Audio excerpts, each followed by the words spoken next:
hypothalamic inflammation was found to create more body fat and obesity and higher rates of insulin resistance.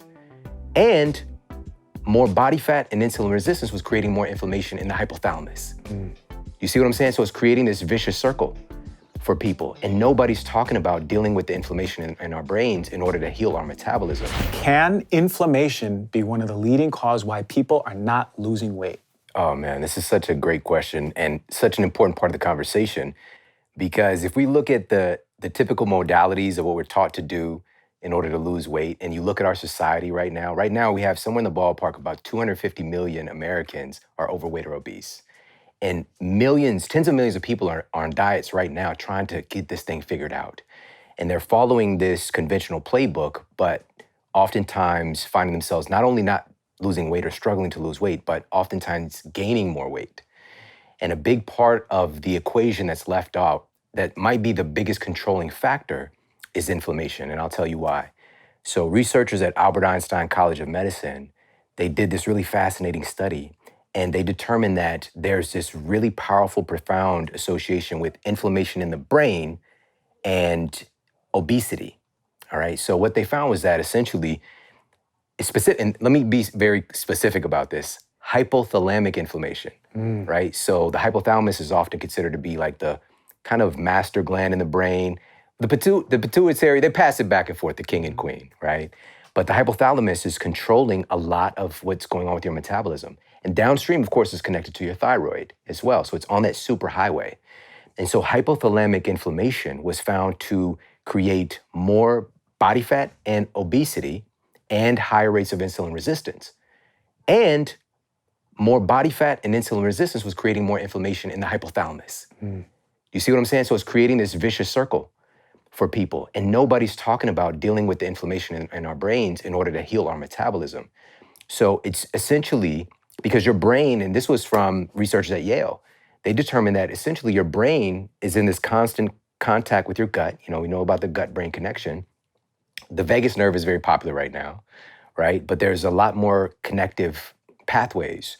But your brain can tell your gut to reduce the assimilation of calories from the food that you eat based on your brain's assessment and your nervous system of what you have stored up and the threats that your body has, right?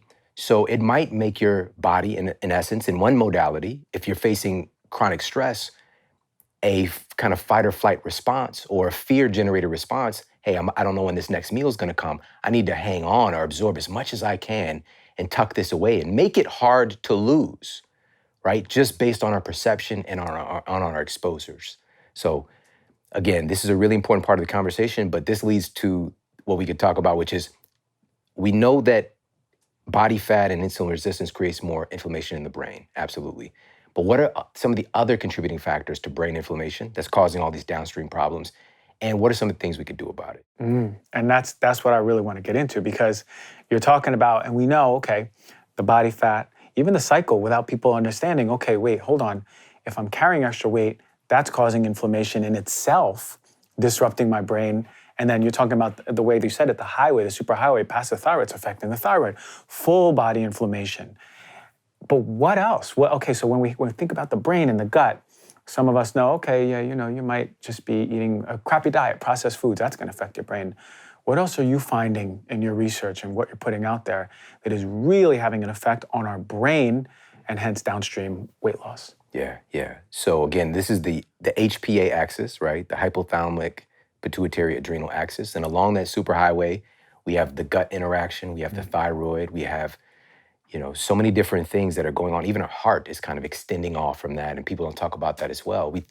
This is part of the problem too. We see our bodies in these parts, these isolated entities, and not understanding like literally what's going on with your toes is affecting your brain. Right. You know, everything is connected. And here's the biggest part of this equation when we're talking about inflammation in the brain. Your brain is made from the food that you eat. It's literally made from the food that you eat. It's creating the physical substance of your brain. And same thing with your heart. It's literally made from the food that you eat. And so when I'm looking at you, I'm seeing the food that you've eaten, right? Or the lack thereof, like key nutrients.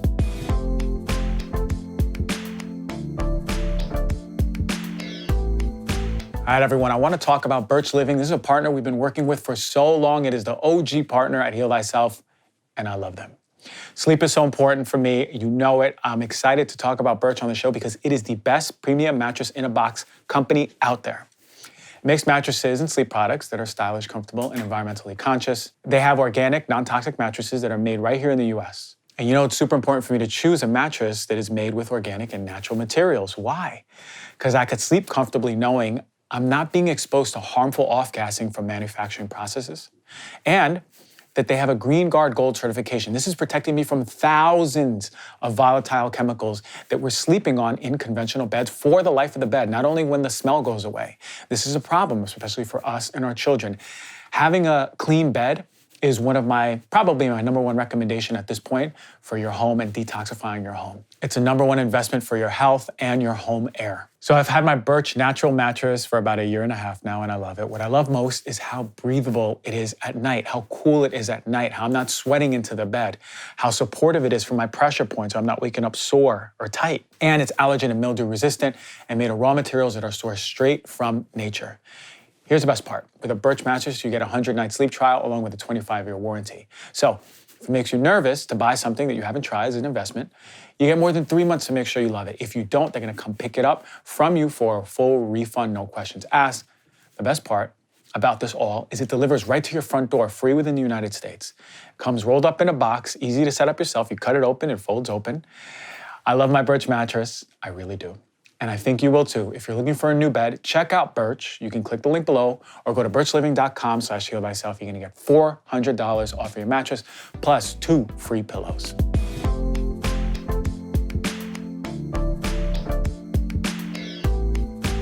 You know if you're getting enough magnesium because it's a really big problem.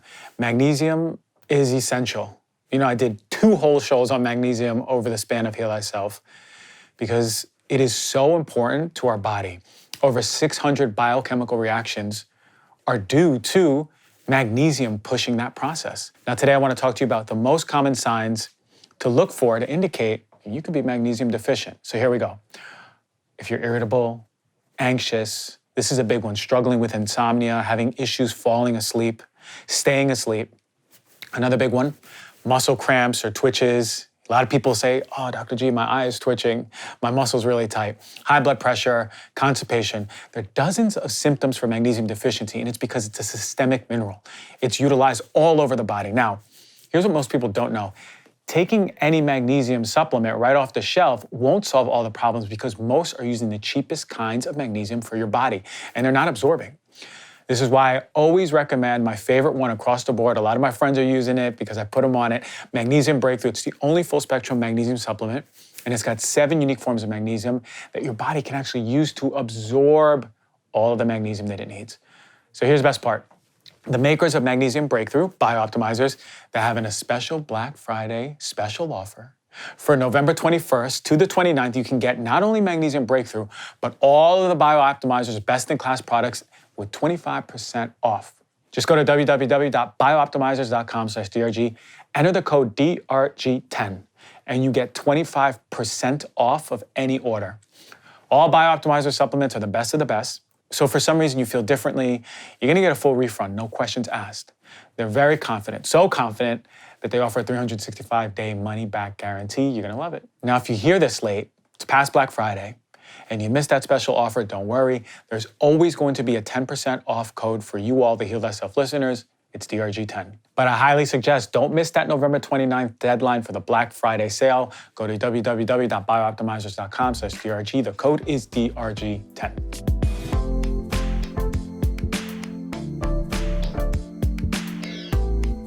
And I've got some really remarkable people who are friends. I just did a guest lecture for the neuroscience department at NYU. And up there we've got Dr. Lisa Mosconi, we've got Dr. Wendy Suzuki. The list goes on and on. Dr. Daniel Amen's a good friend. He wrote the cover quote for my book. It's crazy to say that these people are my friends, right? I'm from Ferguson, Missouri. Like, it's crazy that I'm even in this position right now. But I can tell you this, when they're getting their conventional training, same as me, in my university nutrition class, we're not really taught about, so for example, for studying the brain, there's a disconnect between realizing that the brain you're looking at in your patient is made from the food they've eaten, And so if you're not, there's a huge fundamental flaw in science and health if you don't understand that you're treating an organ made from food and what kind of quality are those foods made of. So with that said, the human brain is, when people talk about the brain being mostly fat, it's actually mostly water, of course. It's upwards of 80% water. But of the dry weight of the human brain, it is made of fats, and they're critically important and helping to kind of subdue inflammation. And so what I mean by this is, if we talk about omega-3s, for example, these are, quote, anti-inflammatory fats, whereas the omega-6 are pro-inflammatory. And this is very rudimentary, the way that I'm classifying this, because it's not all black or white like that. But with that said, so what kind of fats are the brain made of, and what do we need? Sphingolipids, we need phospholipids, and cholesterol. Now, this is a dirty word here. It is. I'm not, this is no joke. Literally, when I was leaving the house just now, my wife, because we just did something for our insurance, I had to get like blood work done, got kids and all that. And so she was like reading my results. I'm like, babe, I gotta go. I'm about to go see my guy. Like, I gotta go. She's like, babe, your HDL is really high. And I'm just like, oh, that's amazing. But the way she said it though, she didn't know if that was a good thing. I was like, I got that HDL, you know what I mean? That long HDL. And so what's springing from that obviously is this is correlated with better cardiovascular health. However, it's all put in a ratio, right. And that the ratio is what's important. But cholesterol has become this dirty word when in reality, and I'll just give you a fundamental piece of this. From our diet, that cholesterol that we're eating is not what's showing up in our brains. Your brain is making cholesterol on tap as it needs it because it's so important and literally building compounds. And so cholesterol is required for even building your sex hormones. All right, it's very, very important. But your body is making a lot of it. Your brain is making it for itself. Your liver is making what's predominantly found in your body. Now, with that said, in our modern dictation of cholesterol, which has driven this multi-billion-dollar statin industry, and I just shared this recently as well, and had a great conversation with one of the foremost experts in statins and cholesterol, Dr. Johnny Bowden.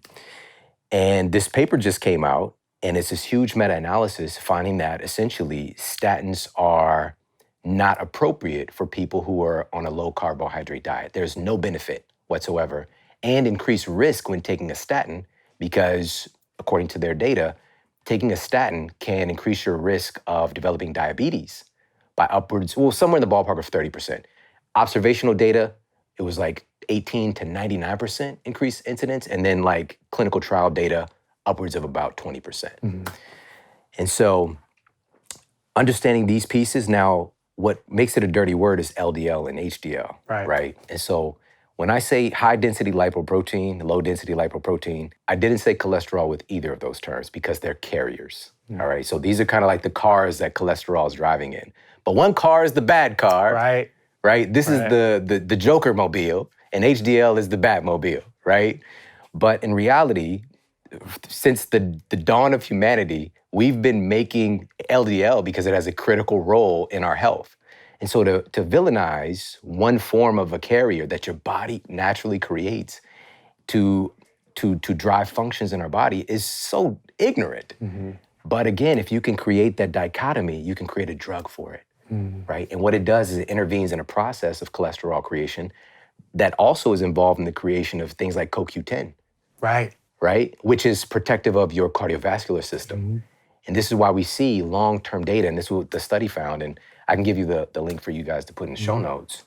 But essentially, they found that when folks are put on a statin, their lifespan is going to be increased, all-cause mortality, putting up against that. Their lifespan is going to be increased by anywhere from -5 days to about 25 days.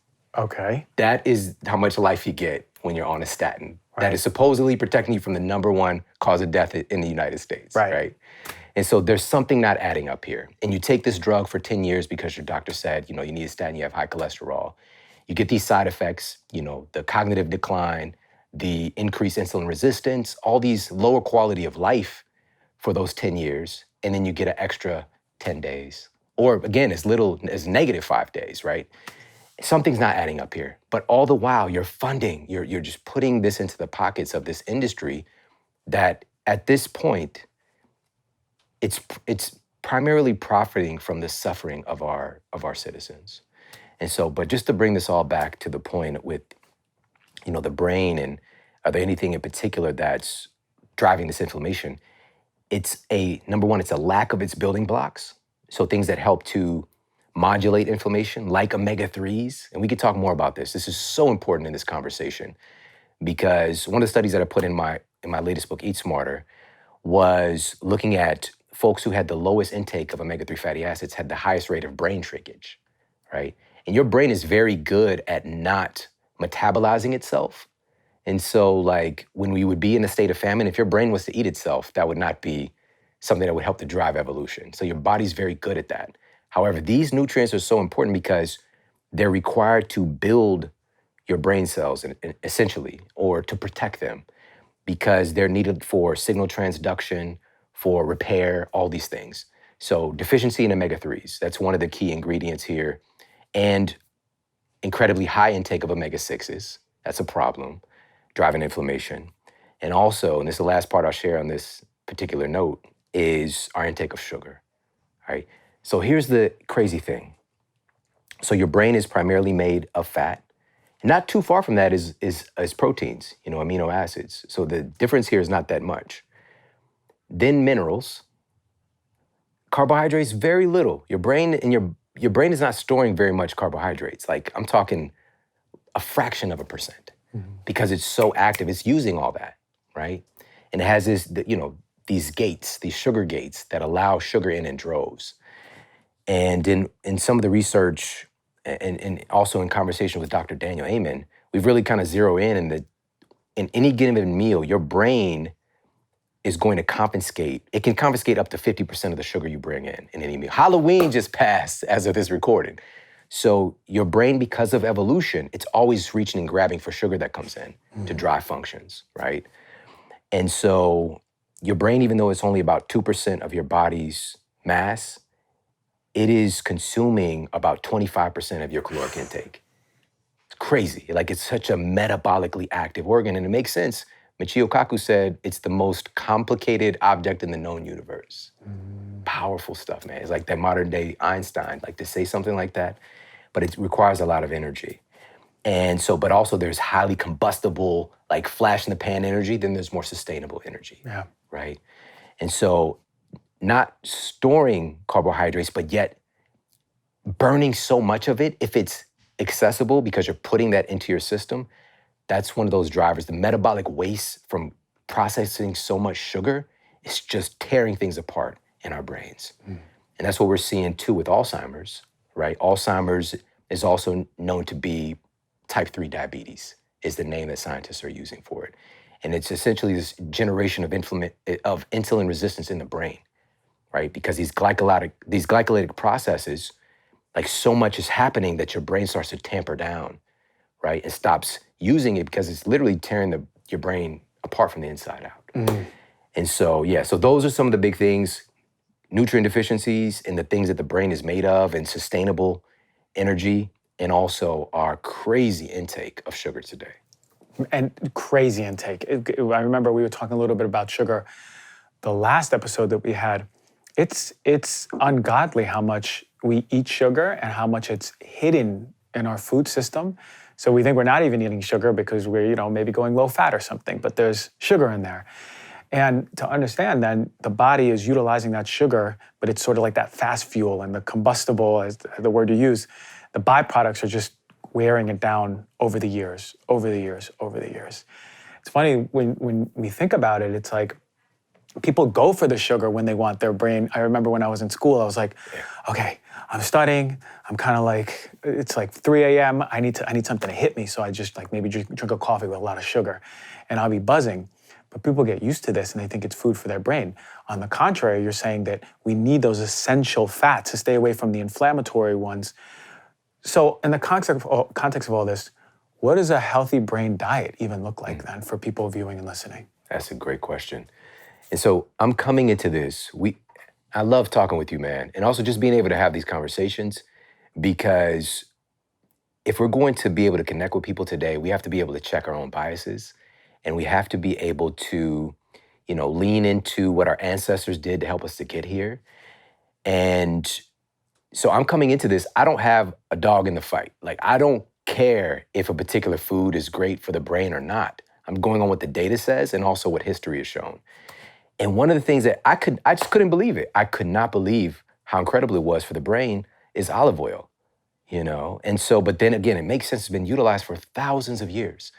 And I even spent, I spent an unusual amount of time by myself watching videos on olive oil being made and just sitting there like, ooh, it's so weird, man. So, but the process, extra virgin olive oil, right? So this is cold pressed.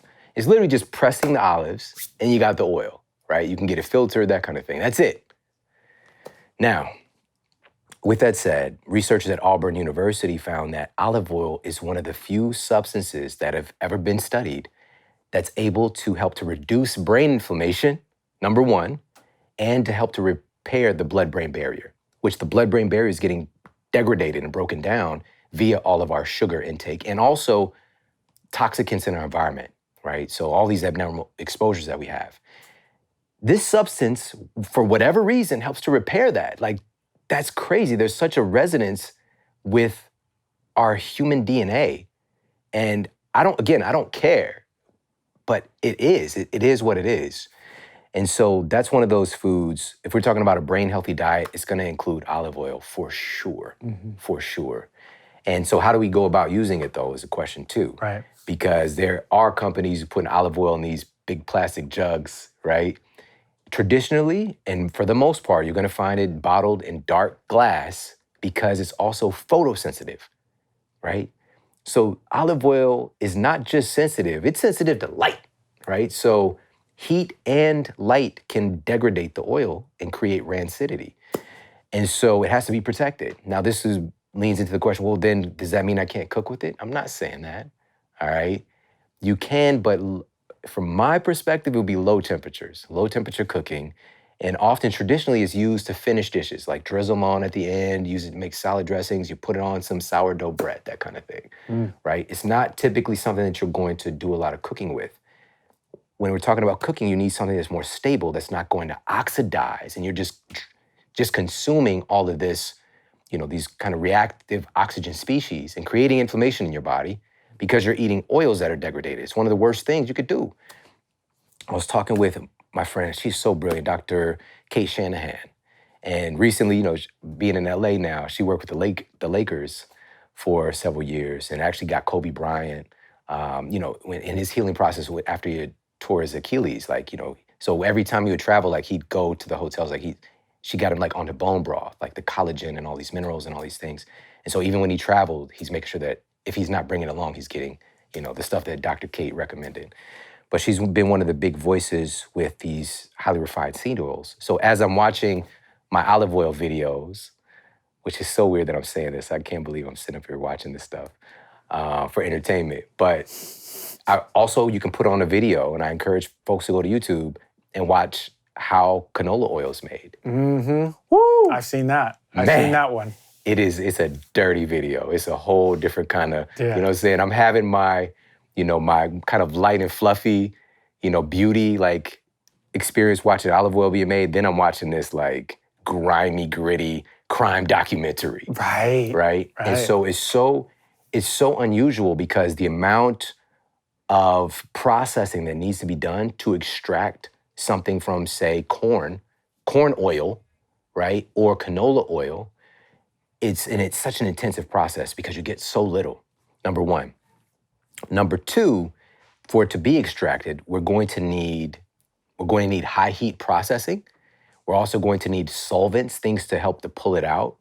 And the solvents they're using are not pretty. And also the oil itself, and by the way, this was published in Inhalation Toxicology, all right?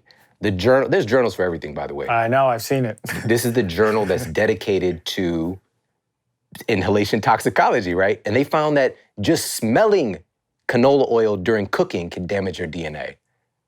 Yeah.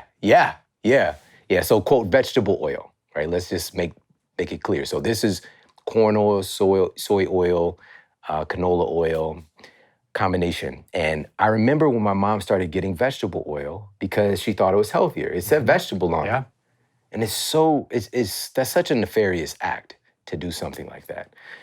And so, and the crazy thing is, when you extract this product, now we've got this substance that smells terrible and tastes worse. So they use deodorizers, right? So they use different treatment processes to try to make it palatable and to make it smell good, right? And it's still, even with all of that, sounds very cost intensive.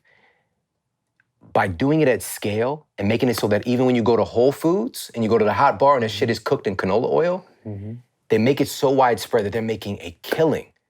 It seems cost intensive to do, but man, the scale at which they do it, they're making a fortune. So they're not gonna be quick to like acknowledge that this might not be too good for you. And I brought all this in with Kate Shanahan to say, so she brought to me this study, which was crazy. They did a biopsy on humans like in the earlier part, like the 1900s, and looked at the contents of their fat cells. And they found that their cells, the fat cell itself was made about 2% PUFAs, right? These polyunsaturated fatty acids, which are primarily, today are coming from vegetable oils. Versus a biopsy done recently, just like, within the last 10 years from humans, and they found that the contents of a fat cell is now about 25% PUFAs, polyunsaturated fatty acids, very volatile fats, right? So this is, the ingredients that are making humans has changed radically. Like the recipe for us, we're something different now than we used to be. And you could see this in our health outcomes. I mentioned 250 million of our citizens are now overweight or obese. On top of that, about 130 million Americans are diabetic or pre-diabetic. Autoimmune conditions have skyrocketed. We got about 50 million Americans with autoimmune conditions. These were rare just a few decades ago. Childhood obesity has tripled in the last 30 years. 60% of Americans have some degree of heart disease. Like I can just go on and on and on. Like this stuff was rare, if even around. Don't even get me started on allergies, like something has changed dramatically. And part of that, a big part of that is the ingredients we're making our bodies out of, right? So olive oil, definitely brain food. Canola oil, vegetable oil, not a brain food. Another really interesting brain food in that category. And, obviously, again, we're in this place where we've got these extremes with diet, where we got our carnivore friends and we've got our vegan friends. And they're all at these polar ends. It's like political parties. It's the worst, man. I stepped out of it. Yeah, I don't want to be involved. You have to bow out, you know what I'm saying? Because we tend to, what happens when we get in this polarized perspective, same with politics, you might not even believe in all the things, but because you're a part of the party, you got to subscribe to the kit. Everything. And the other party is just idiots and they're trying to kill people and they should die. That's the problem too. That starts to come from that, which is this is supposed to be about love and humanity and connection, and it gets too inflammatory. At the end of the day, so there might be like right now a propaganda against broccoli, right? Of all things, this what seems this harmless little vegetable, but if you look at the data, it's really cool with some of the anthocyanins that broccoli provides, and it's one of the foods that's been found to, again, help to reduce brain inflammation. Another one would be, and this one's gonna be a little bit weird, still, ironically, but in your community, not so much, but spirulina, right? Spirulina, this is an algae, which again is strange to our culture. Like if I'm going from chicken McNuggets and fish sticks and macaroni and cheese is my primary diet as a kid, and then you got some algae, like there's, that bridge is like, how are we gonna get there? But it's been utilized for, again, thousands of years, and was a primary protein source for certain civilizations, like in different parts of the world, like Chad in Africa, the Aztecs, right? But part of the reason is 71% protein by weight, one of the most protein-dense things ever discovered. But what's remarkable about it is not just that, it also has rare compounds like phycocyanin that a couple of studies have found that this is one of the rare nutrients ever discovered that can help to do something called stem cell genesis, right? The creation of new stem cells. Crazy stuff, like that shouldn't even be a thing. But spirulina has something really special about it. And also the diversity of micronutrients. Great source of magnesium, The list just goes on and on. Now, one of the studies, this was in eSmarter as well. I believe it was in the Public Library of Science, but they found that spirulina, again, is one of those foods that can help to reduce neuroinflammation specifically, all right? So there's a resonance there with the human brain and healing the brain within spirulina. So I think that's about 3 good foods there. Yeah. And there, of course, there's several more, but those are the ones that if we're specifically talking about inflammation to look for, olive oil, broccoli, spirulina.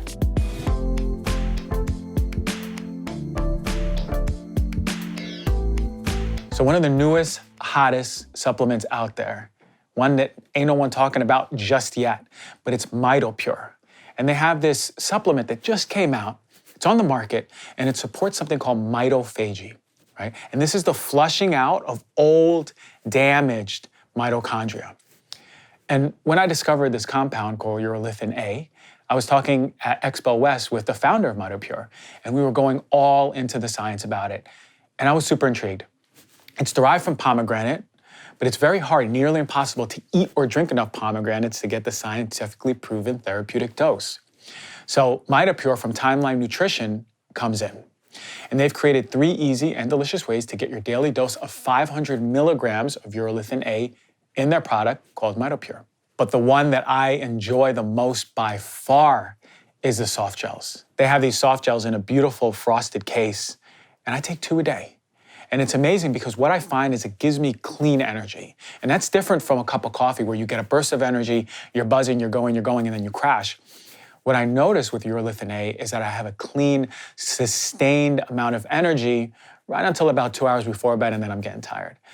But personally, I love MitoPure. It's the first product to offer a precise dose of urolithin A.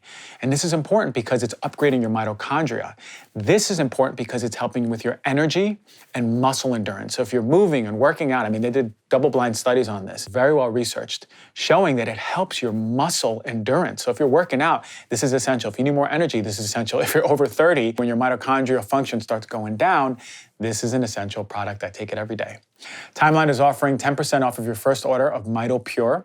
Go to timelinenutrition.com/DRG and use the code DRG to get 10% off of your first order. Again, that's Timeline Nutrition, TIMELINENUTRITION.com/DRG. I recommend you try these awesome soft gels. Start slow, take 2 a day, see how you feel. You're gonna love it.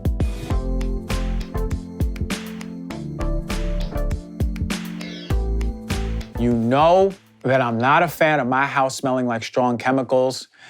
We just had a really toxic candle find its way to my house some way, somehow. I don't know how it got there, but I remember having a sneezing attack, respiratory congestion immediately. The more you're used to a clean smelling, no artificial, synthetic fragrance home, you become more sensitive to it. So I prefer human-safe, non-toxic, sustainable, and clean ingredients when cleaning surfaces are hitting my home. Branch Basics offers all of this at a cost-effective rate. Branch Basics products are non-toxic, hypoallergenic, free of fragrance, all those hormone disruptors or harmful preservatives. Their cleaning products are perfect for baby or pet-friendly solutions. You got a baby or pet, this is one of the best ones to use in the game, one of my favorites. Now, they only use one concentrate for everything, and it can be used for counters, floors, laundry, bathroom, dishes, hand soap, even washing your produce. They have an oxygen boost that can be used for laundry, stain remover, pots, pans, tile, grout. They are a sustainable brand because you only need to purchase the bottles once. Right? You're not throwing away plastic over and over, buying new plastic bottles. And you can choose between the aesthetic glass or plastic bottles that look much nicer than your ordinary cleaning supplies. And once you run out, all you need to do is repurchase the concentrate or the oxygen boost, and then you refill the bottles. So where do you start? Branch Basics offers a premium starter kit that includes a cleaning essentials kit, laundry kit, and classroom kit. Right now, you get 15% off of a starter kit with the code DRG. Go to links.branchbasics.com/DRG. Now is the time to start cleaning your space safely and efficiently.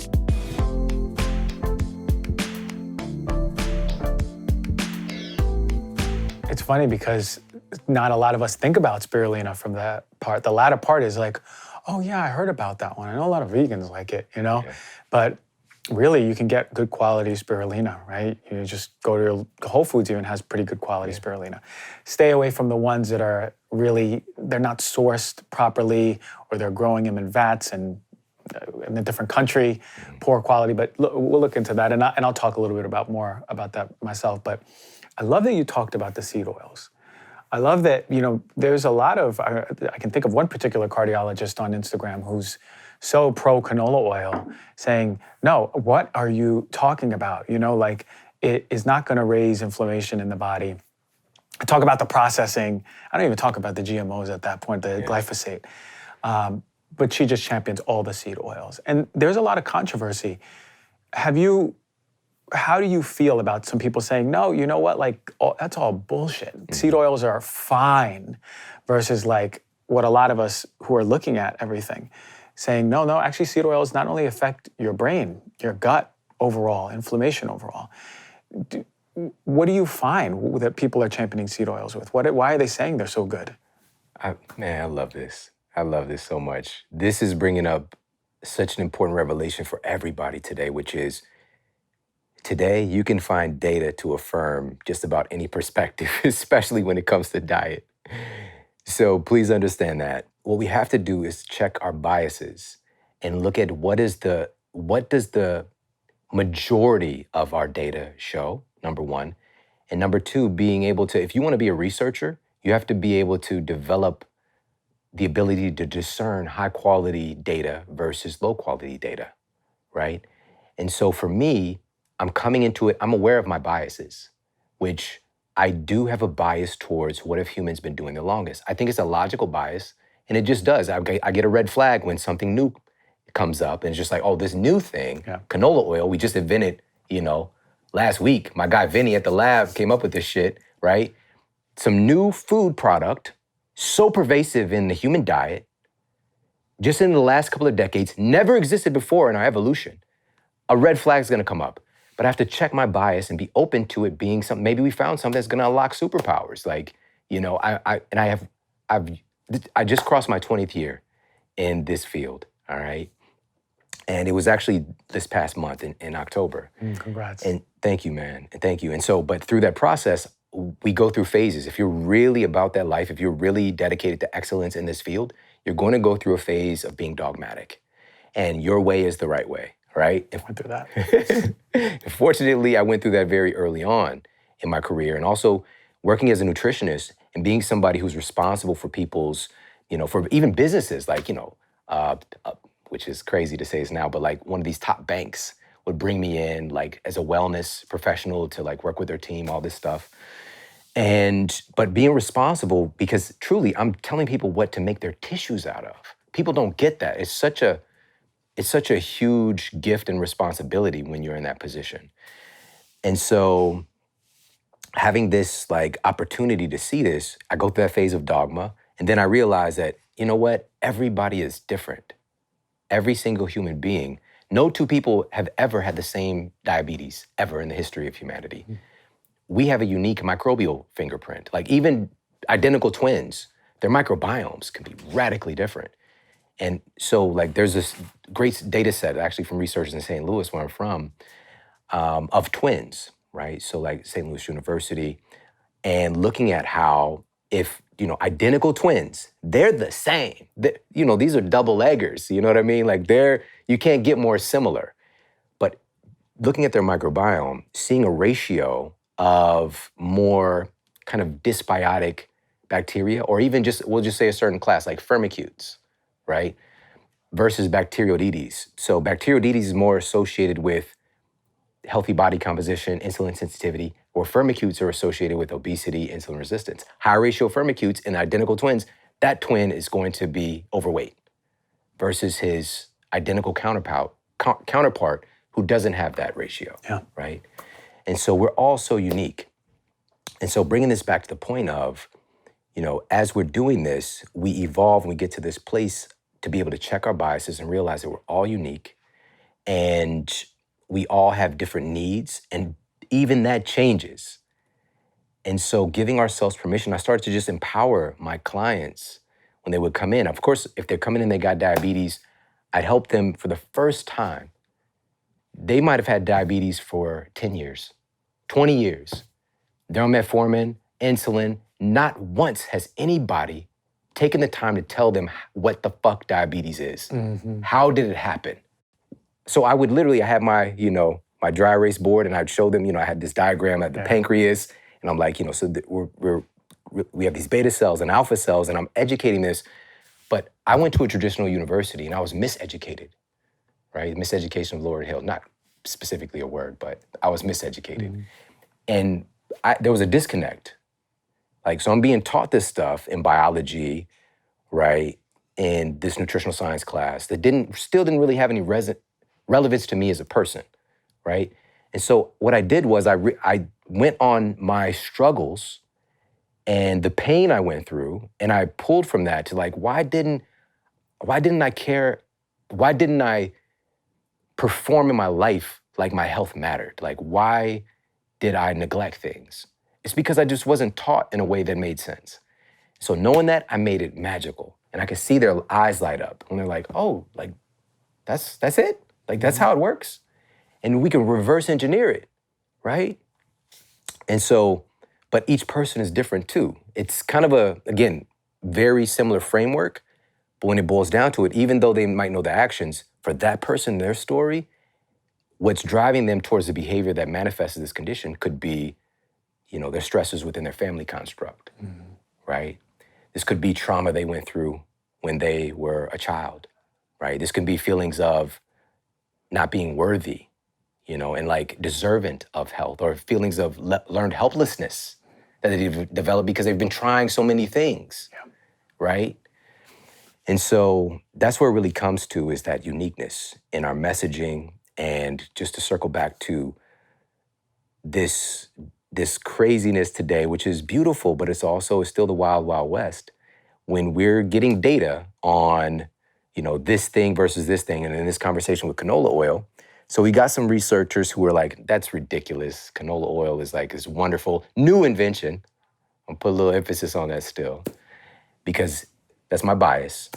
But we have to look at what does the majority of data say. And the majority of data says that the compounds found within these things are very, very dangerous for human biology. And I made a point that a lot of these guys don't know, unfortunately. The ingredients, like what the human cell, the average fat cell of our citizens today, is now made so much more of this shit than it did 100 years ago. We're making our bodies out of different stuff. Is this okay? Now, here's the biggest proof that I have. Look at our society. Just look around. The results are not good.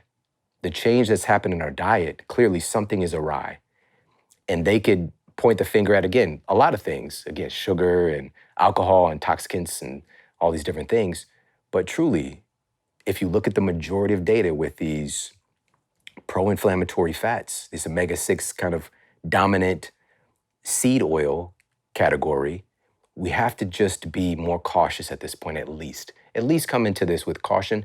And I challenge people who are kind of pioneering the message that these oils are safe to just look at the other data. Don't ignore it, and don't downplay it. Say, hey, there is data showing that this thing is dangerous. And there's actually a lot. However, this is my perspective. It's not the end all be all. Don't make it the end all be all. So even today, anything that I say is not the end all be all. Spirulina, great data. It's been used for thousands of years.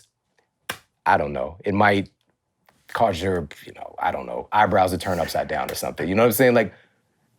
Take everything have perspective, but also understand that you have to do what's best for you right now. And also learning from people who resonate with you. And also, I'm just gonna put this out here too. We gotta start to listen to people who are really about that life.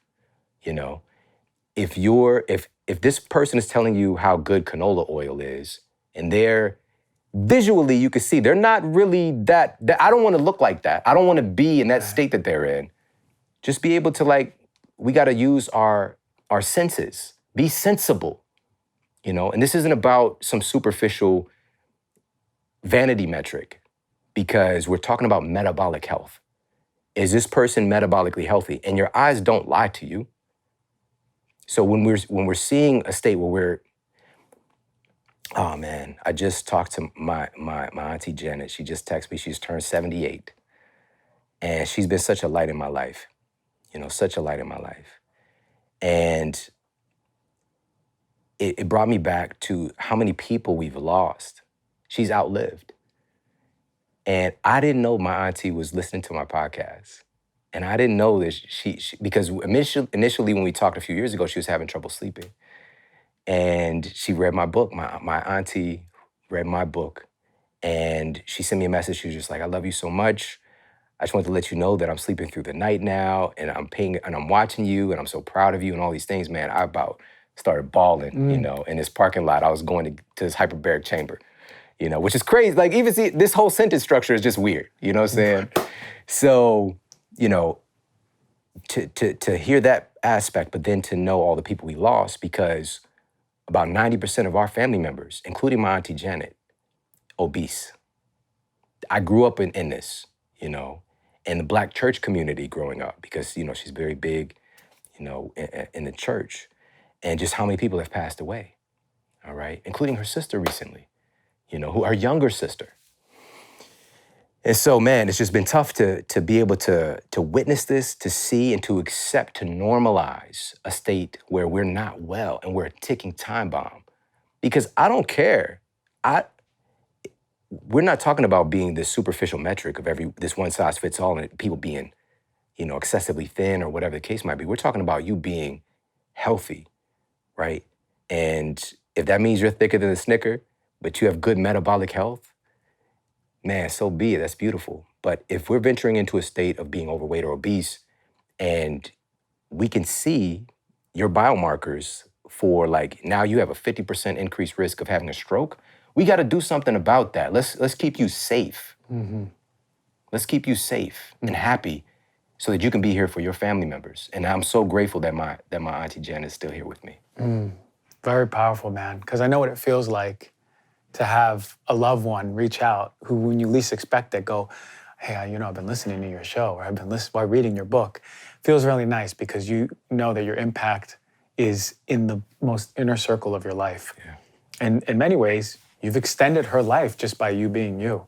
How powerful that is. But wow, we see so much of that, man. Just, I have family back in New York who aren't the healthiest eaters, aren't at the healthiest metabolic status of their life or weight, but that's the information we put out, and whatever sticks, this sticks, and they grab it and it betters their life. It really resonated with me when you talk about tune in to how you see the person talking to you. Tune in when you're at your doctor's office and they're telling you, you got all these things going on, but man, hold on, what about you? You know what I mean? Like, what? Yeah. I need someone who's healthy metabolically. They're glowing. They're telling me how to eat. But even better, tune in. Is that even true for you? Right? Because so many, it may be that someone is telling me broccoli is amazing, right? And I know it's amazing, but maybe the person's body doesn't like broccoli, like it does romaine lettuce, right? So that's a lot of my work. I've been trying to get people to tune into their body. What the hell do you want? What does your body want? We're so intuitive, man. I'm telling you, there's too much noise. We got to just reduce it to the people like what you're saying, man. Look, hey, this is what most of the science says. There's some people talking about it, but how about this? You tune in. How do I feel? Right? How do I feel right now? Let me close my eyes. I'm consuming canola oil. Ooh, because I know for me, I know when a restaurant is using canola oil. I know it. Because my stomach just closes up before the meal just ends. It's like my body's like, no more. And I'm not hungry the rest of the day. Mm-hmm. And I know when they use, like my friend over in Hermosa, shout out to Dr. Amber. She has an amazing restaurant called Source Cafe. She puts olive oil, coconut oil, and avocado. That's it. Doesn't cook with anything else. Man, I eat so much food there because my body's like, more, nourish me. So try it out. For people at home, if you've been using vegetable oil, switch. Just make a switch for 2 weeks and see if you feel better. That's it, yeah. Listening to the body, man. Yeah. Listening to the body. I love that you talked about that. We talk a lot about gut stuff, and I know that you have talked ad nauseum about gut stuff. But really, the connection between the brain and the gut, and you mentioned the vagus nerve. Is there a way that we can make sure that that communication is on fire? Like it's communicating all the time. Is there a way that we can make sure that we are feeding the brain from the gut, the brain to the gut over and over, and we're having a healthy communication process? Is there any research on this? This is a great question. So I just had this conversation with, this guy is one of my heroes, Dr. Emmerin Mayer. He's a gastroenterologist out of UCLA. He's been studying the microbiome in the gut for 40 years. The OOG. Yes. So back when people were just like, are you crazy? You studying shit? Like, what is wrong with you, right?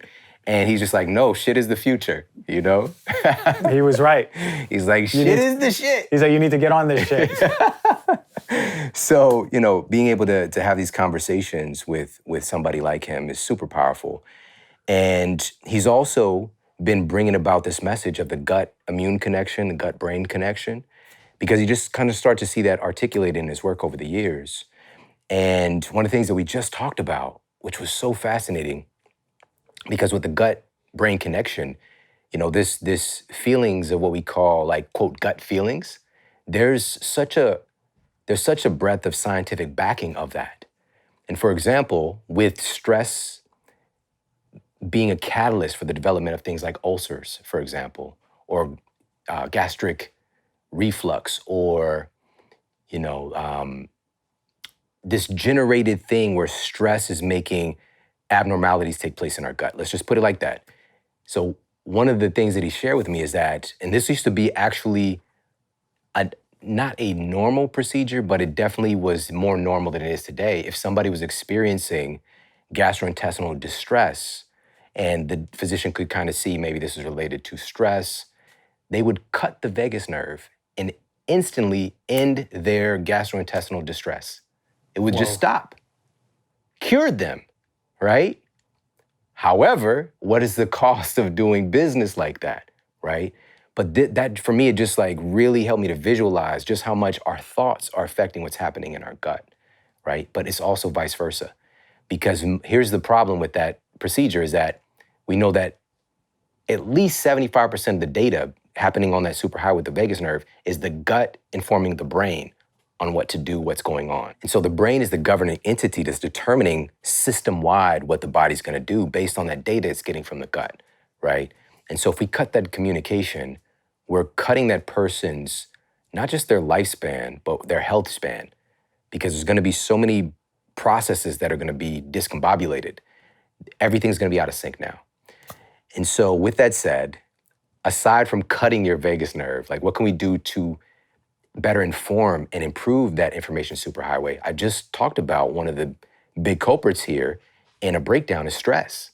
Stress can really tear apart that connection. And we don't think about it and give it as much respect still today, unfortunately, because stress is psychological. Stress is calorie-free. Stress is not tangible in a sense.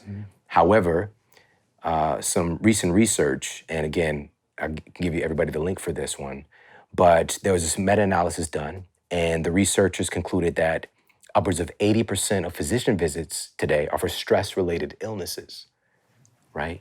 Crazy. And so we don't really think about that because even if we're talking about a diet malfunction, right? Because we're consuming a bunch of, you know, ultra-processed foods. And isn't it funny that ultra-processed foods use canola oil? Isn't it funny? Not olive oil or coconut oil. Isn't that funny? Isn't I'm it just funny? gonna throw that out there too, you know, for the NOLA lovers out there. But you know, today the average American's diet is about 60% ultra-processed foods. It's from the BMJ. But that consumption of that thing that's so abnormal to our DNA, to our genes, is going to elicit a stress response. That is at its core, eating that shit is stressing your body in an unsafe way. Now, stress is not, part of the issue too is, again, we can get polarized with this.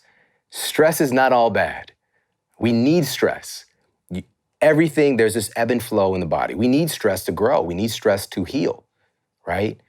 But when we get into this state of excessive stress or chronic stress, your body is breaking down far more than it's healing, right?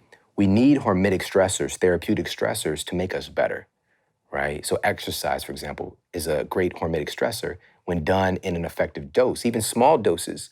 But when we over-exercise, then we can break down. We can die from that, Yeah. you know?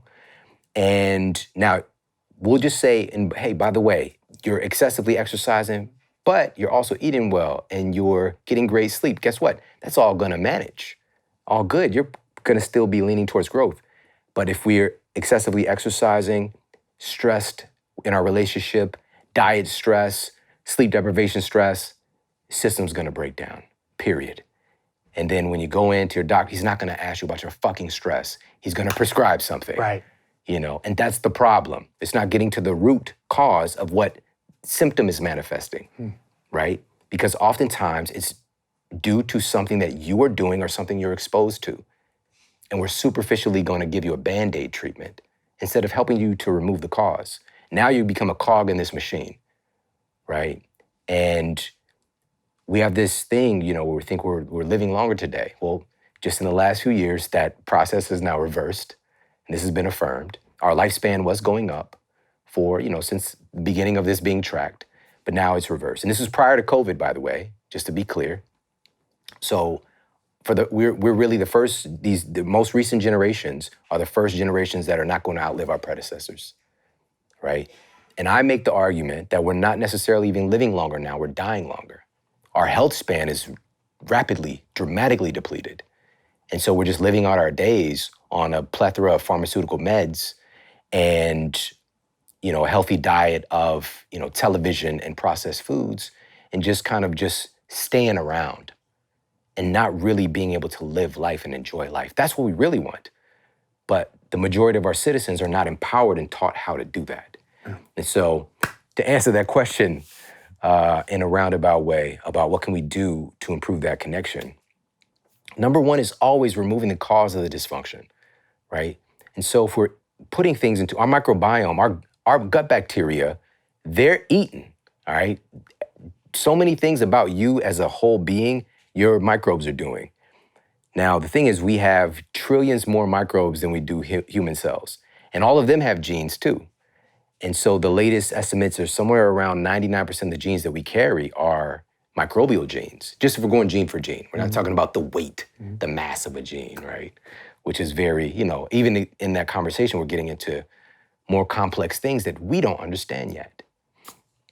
But with that said, we know about epigenetics and nutrigenetics, right? So what we eat influences our genetic expression instantaneously. Same thing happens with our microbes, right? So we're changing what they're doing. We're changing what compounds are they producing some short-chain fatty acids that are, you know, helping our cardiovascular system, repairing our gut? Are they producing metabolic waste products that are tearing our gut lining apart? Or are we consuming products that are making our microbes essentially die off? Yeah. Which is what we're seeing today if we look at the microbial makeup of a hunter-gatherer tribe, you know, that we still have lingering today, versus the average American. We see literally like a quarter to half of the species that these hunter-gatherer tribes have are just gone from our microbiome. We just don't have them, right? So they're extinct. Then we have endangered species, right? But then we also see the increase. When we talk about dysbiosis, we're seeing an increase of more kind of pathogenic, I prefer the term opportunistic bacteria, right? But even as I'm saying this, it's still sketchy waters because we don't want to be so polarized by that and think we need to kill all these bad bacteria. Right. They play a role too. It's not that these, quote, bad bacteria, opportunistic bacteria are bad. It's just they all need to be in a proper ratio and perspective, because chances are you'll find out that E. coli has a certain role that is beneficial that you didn't know about, Right. but you don't want an E. coli sandwich. You know what I mean? And so with that said, removing the cause, one of those is being, you know, that processed food intake. Just shift your ratio. That's all I want you to do. Just shift your ratio. If you're like the average American, 60% of your food is ultra-processed food, just shift that ratio. Flip that, 60-40. Let's go 60% real whole foods you can still recognize where they come from, and 40% processed foods. But if you want to really be a superstar at it, then you'll jump up to that 80-20, 90-10 ratio. And this doesn't mean that you can't, quote, can't have. That's part of the problem too, is our psychology.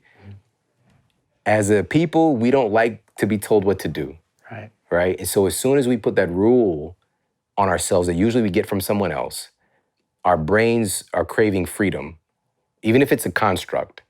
We don't want to be imprisoned, right? You can't tell me what to do. You know, they might have been listening to this podcast and just like did 90-10 for 2 years. And then, 2 years from now, they pull up, there's like a get together at the Olive Garden and they've already hit their 90-10 and they're just like, Shawn can't tell me what to do. And then they just go crazy on some breadsticks, right? 50-50 all of a sudden. Yeah, that's what I'm saying. So, you got to be able to understand our own psychology and you don't have to jump into the deep water, right? You could just make it a process. Mm-hmm. And I really want to thank you for what you shared earlier, which is just have the audacity to pay attention to how you feel. Just listen to your body. And I tweeted this out. I randomly pop in on Twitter, but I just tweeted out today that a great night of sleep is better than any supplement. True. It's like you're like on some Ariel whole new world status, right? Little Mermaid bag. When you have a good night of sleep, it's just like everything is so optimistic. I'm singing Disney songs up the street, man. I'm tap dancing Fred Astaire, man. I'm feeling great when I sleep. This is just one of those inputs that our genes expect of us. And we try to like superficially treat that coffee, nootropic, whatever. Those things can be cool, but nothing can replace this biological input. So shift the ratio, shift your ratio to having a higher percentage of whole real foods. And there are wonderful, cool things you can do with real foods because I said ultra-processed, which can be confused because even olive oil is processed. It's minimally processed. It's a simple process. That's very different than taking corn and somehow becomes Lucky Charms, right? Like that, for that corn to become that, it's a lot of shit that has to happen. If you knew what actually happens, you would call the Ghostbusters, you would get Bill Murray, Dan Aykroyd, you would call, your local vampire slayer, your Van Helsing, because it's a dark, monstrous process of turning this corn into this ultra-processed compound that, the artificial flavors, the artificial colors, the preservatives, and just, it is a stressor on your body. Now, this is not to say in that 10%, you can't have a bowl of Lucky Charms. Right. All right. If it brings you joy, that's another part of this conversation that needs to be addressed.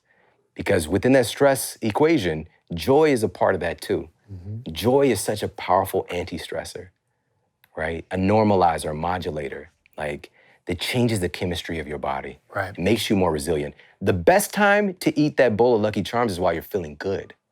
Right. The worst time to eat that bowl of Lucky Charms is when you're stressed out and other shit is going on. Right. But that's when we tend to do it, right? And so shift the ratio, avoiding, if you can, toxicants, being very judicious and cautious about antibiotic use. And again, it's not that antibiotics don't play a role or have a place, but the way that we use them today, it is really sick. It's sad. Even when COVID hit the scene, it's a viral issue and people are getting antibiotic prescriptions. Big time. There's papers on this people can look up. The other thing would be, as I started off with, is addressing the stress, because the stress can tear apart that communication as well. So whatever that looks like for you. And I'm a huge advocate of using what you've got to get what you want, right? We tell ourselves a story, because like earlier when I dropped that little nugget about going to a hyperbaric chamber, I get visions of like Michael Jackson, sleeping in like, oh man, that was so weird to me. But I'm doing that because of the recommendation of this neuroscientist, right? And I got a brain scan, all the things, right? So I'm doing it for a reason. I'm investing in myself. I'm taking that time. It's a meditative time because you were literally locked in a chamber. Yeah. But somebody might hear that like, I can't do that. I don't have the access. I'm from Ferguson, Missouri. Mm-hmm. Like, when I walked out my door, the first thing I see is a liquor store.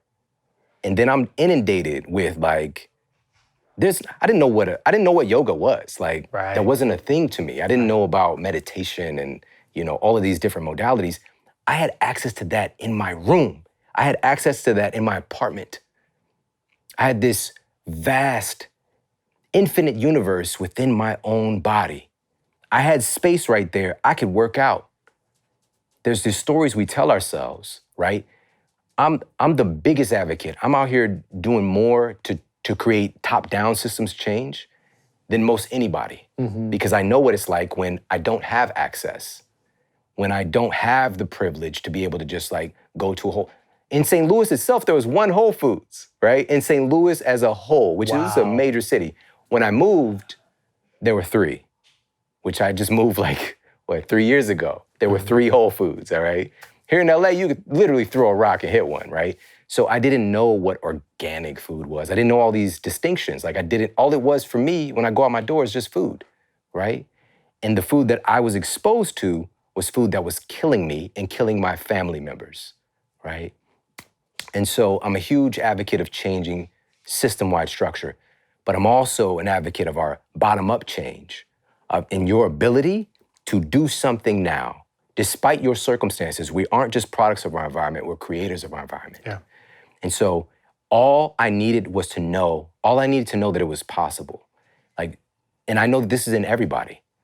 And so when I realized that part of the arthritic condition that I was experiencing with my spine at just 20, right, this very advanced aging disease I had developed, if I would have known how important it was to exercise, I could have accessed that, but I didn't know. Physicians were telling me don't do anything, which is the worst thing you could do is to do nothing. Yeah. Everything's gonna atrophy. And so just knowing that bit of data, I realized, okay, I can do this. I can go to Forest Park and I can walk, right? Or I can, again, do some push-ups and some air squats in my apartment. If I would have known about the power of meditation and all the immune modulating benefits, all the benefits with my sleep, all the benefits with modulating my stress that I was experiencing, all the benefits with my cognition and being able to actually get clarity on my life for free in my room, I could have accessed it, right? Training would be great, but guess what? Now, when I went through this 22 years ago now, we didn't have smartphones. So guess what? You know who you can hang out with and learn from this stuff? You can learn from Dr. G. Yeah, there Just you pick go. up your phone for free. Yeah. So that barrier to entry has dissolved so much. And at this point, it's just really about choice. What do you choose to engage with? And if you're choosing to be empowered or if you're choosing to remain a victim. And that's all we have to do. Make that one choice with wherever I am, the context of where I am, the environment where I am. What is the choice that I'm choosing? I know what you're saying. 20 years ago, when I was just getting a smartphone, or I don't even know if I had it back then. We just had books and we didn't, what do we do? I can't read this whole book and then another book about the antithesis of this and then which one do I do? Man, we got YouTube videos, we got a podcast for everything. Now we got a journal for everything. We can just type in, whatever bias we're looking for and get that. It's all here. The transformation of information has been, in 20 years, has been incredible. But man, all we got to do is watch YouTube. You're telling me when I was in med school, I couldn't get to the gym, but I used to have this yoga. I forgot the name of the yoga girl that I used to follow, but she had the best yoga videos. And I was like, shoot, man, I can't get to the gym today. Let me do 30 minutes of yoga. And I was like feeling great, and then right back to studying for my exam, Yeah. And we can all do that. We can all do that. It's just really powerful to think. When you said the cog in the wheel, man, I was thinking about back in the part where you were saying when we get into pharmaceuticals, we just become a cog in the whole pharmaceutical system, the giant machine that kind of keeps American economy running. Yeah. Pharmaceutical industry has such an impact on everything. There's only 2 countries, one of them, that really have our advertising over and over. We put on the TV. We could watch daytime TV and see it nonstop, man. It's crazy. So I know you did a really good post recently. And I was really fired up when I saw it. You were talking a little bit about Pfizer. Yeah. What happened with that? So a lot of folks don't realize, and again, I have to come into this and check my biases, right? To be open to the fact that Pfizer and other pharmaceutical companies can come up with great products that can help to save lives and empower citizens. Like, I have to come into this with that distinction. And full disclosure, I have people in my audience, I have friends work CDC, Pfizer, like I'm involved in so many different aspects of this. And so I realize that there are good people working at all of these entities that might create some kind of like inflammatory response for us right now. But most importantly, the most important thing that we need to do as a society right now when it comes to entities like this is to simply come into it with a level of discernment, right? And be able to, instead of leaning on our emotions, lean on logic, all right? Now, logically speaking, Pfizer was convicted of the greatest kind of fraud and racketeering operation in the history of the Department of Justice for a pharmaceutical company. They were ordered to pay over $2 billion in fines because of their criminal offenses. We're talking about multiple felony offenses. They were the first pharmaceutical company to get convicted of a RICO charge. RICO violations were created, right, racketeering for organized crime syndicates because they were literally organizing crime, criminal activities throughout their organization in order to influence and create bias in the minds of practitioners and of customers, right? Not just unethical, but creating illogical biases, right? That were driven by money. And so, number one, looking at an organization that creates such a huge breadth of crime like that, number one, and nobody goes to jail, that's part of it, because the entity is guilty. Now, here's what I didn't talk about, and a lot of people don't know this. Even in that scenario, with the fallout from that. And by the way, I know one of my friends, like Dr. John Abramson out of Harvard, teaches healthcare policy. He was involved in a litigation against Pfizer. Like he was brought in as an expert witness. It wasn't his intention to like go out. He doesn't care. It's not like that. But he just got to see the internal documents, the emails, all this stuff. Had to sign an NDA, obviously. He got to see where the bodies are buried. He got to see how dark it was. And again, this turned out to be a multi-billion-dollar fine. That's a lot of money, but to Pfizer, not really. And what they were able to do that I don't talk about as often because it's a little bit complex, they created basically a shell company that received that felony. So that because our government deemed that Pfizer was essentially too big to fail, they were such an integral part of our economy. And what about all the other medicines that we can't let this company go down. So they created a fucking shell company to take the hit. Nobody went to jail. It's a slap on the wrist violation. When you don't face consequences for committing crimes, it doesn't dissuade you from committing crimes again, right? There was not an example made, so the industry continued to operate like that. So much so Pfizer, that's just one of their criminal offenses. If we're talking about Bextra, if we're talking about Prempro, which they ended up paying $1.2 billion in fines for causing women to develop breast cancer, and they knew this internally.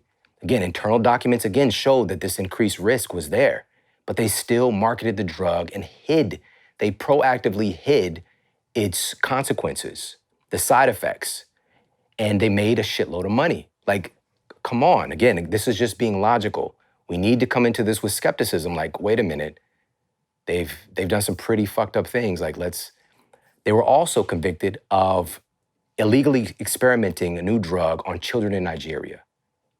Right? And they got caught. Kids fucking died. And it took 15 years for their families to be compensated. This was Pfizer's responsibility. Pfizer drove this. They've also been convicted multiple times of illegal activity in other countries, where even means of like bribery and fraud and all these different things, the laws are more lax. They still got caught. But I'm just talking about the times that they got caught. One of them was a $60 million fine for bribery that they were doing in places like China and Russia and other countries, right? So this is a normal policy or normal operating system, a modus operandi of Pfizer. Not to mention and I can do this all day. I can go down the list. One of them that hits home close for me is Vioxx, right? Merck's drug Vioxx. And this is a non-steroidal anti-inflammatory, COX-2 inhibitor. And it hits close to me because when I was 20 years old and diagnosed with this advanced arthritic condition of my spine, I didn't know shit about my body. I didn't know what was going on. My doctor, who was morbidly obese, told me, again, that part I don't say as often as I should. He told me that this was incurable. He said, there's nothing I can do. He said, we're going to give you some pain medication to help you to deal with this. This is something you're just going to have to live with, son. I'm sorry. We can look at surgery in the future for you, but I'm sorry, this is incurable. At the time, there were a couple of non-steroidal anti-inflammatories that were all the business. They were the hottest things out there. One of them was Celebrex and one of them was Vioxx. Vioxx ended up causing at least 140,000 heart attacks in Americans. This is all documented. Killed upwards of 60,000 US citizens, died from taking Vioxx. I was a prescription pad away from taking Vioxx. He wrote me a prescription for Celebrex, which Celebrex, I ended up having this weird side effect of restless leg syndrome, which it didn't have its drug then, its thing then, but I didn't die. I didn't have a heart attack, right? Still treating a symptom didn't address the underlying cause of why I was in pain, but I was a prescription pad away from possibly being in that number, not sitting here with you today. Because I just went to him, I just want to get out of pain, just help me. And that's part of the problem. Doctor means teacher. It's just to think that you were one prescription pad away, right? Maybe you would have had a heart attack. Maybe you wouldn't, but regardless, Vioxx, I remember the commercials, the lawsuits that I would watch on TV back when, I was like, oh, what's going on with Vioxx now, right? And to think that you're just exposing so much corruption that we sort of know. I think a lot of people are, pharmaceutical industry, I don't feel very good about it. I don't want to take it unless I have to. Yeah. But to think there's egregious penalties out there. And to think how much money they have, that a slap on the wrist is hundreds of millions of dollars, billions of dollars.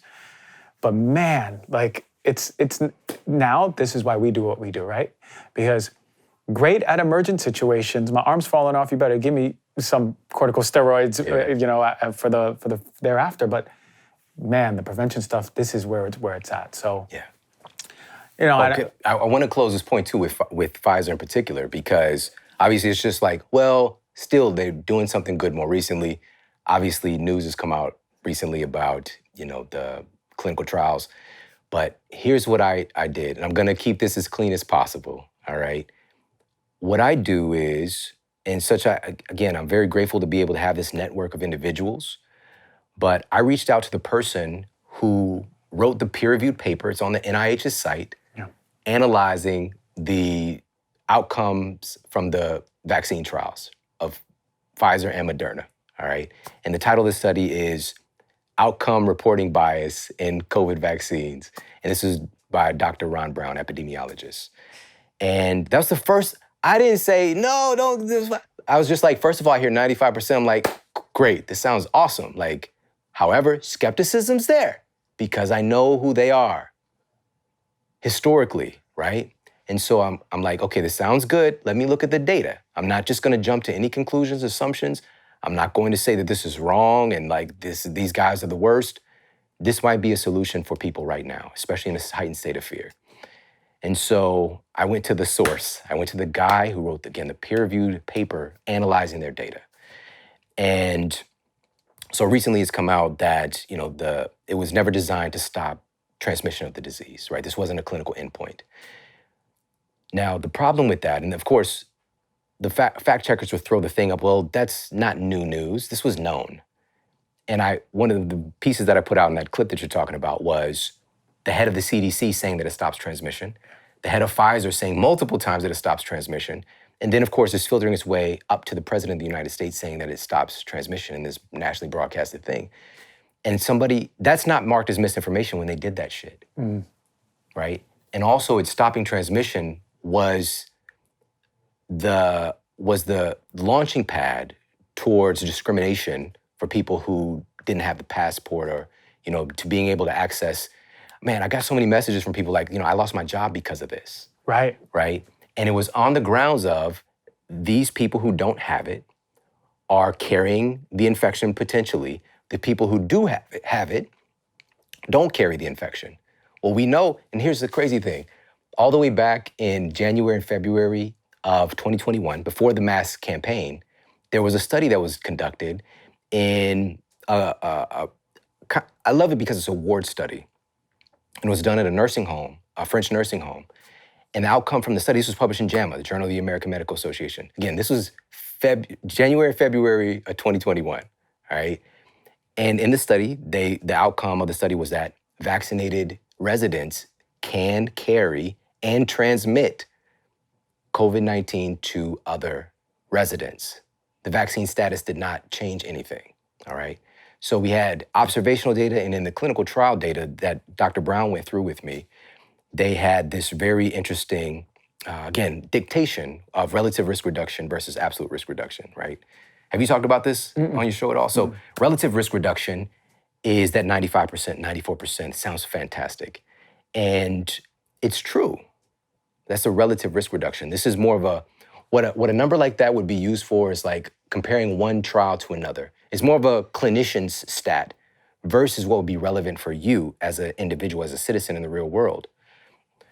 And the absolute risk reduction is your risk reduction as an individual, right? And so after he ran the data, he found that yes, the relative risk reduction was 95% for the Moderna vaccine, no, for Pfizer, and Moderna was 94%. The absolute risk reduction, the risk reduction for you as a person in the real world for the Pfizer vaccine was 0.7%. Giant gap. Less than 1% risk reduction for you as an individual in the real world. And for the Moderna, it was 1.1% risk reduction. So obviously it's just like, what the? Because 95% is gonna get people out in droves. Like I get 95% protection. Not perfect. That was the thing going off the people's lips, health officials. Not perfect protection. No, this is far from that. We're talking about less than 1% in the case of Pfizer. They didn't communicate that though. Absolutely not. And that's unethical because it's even in the FDA policy to communicate the absolute risk reduction as well, because that's the more viable public health number to consider. Now, here's the thing. This is the biggest part that's left out of the conversation. Him and I talked about it, of course, and we shared this with, hundreds of thousands of people, through my platform, which I'm grateful for. But it's a risk reduction of what?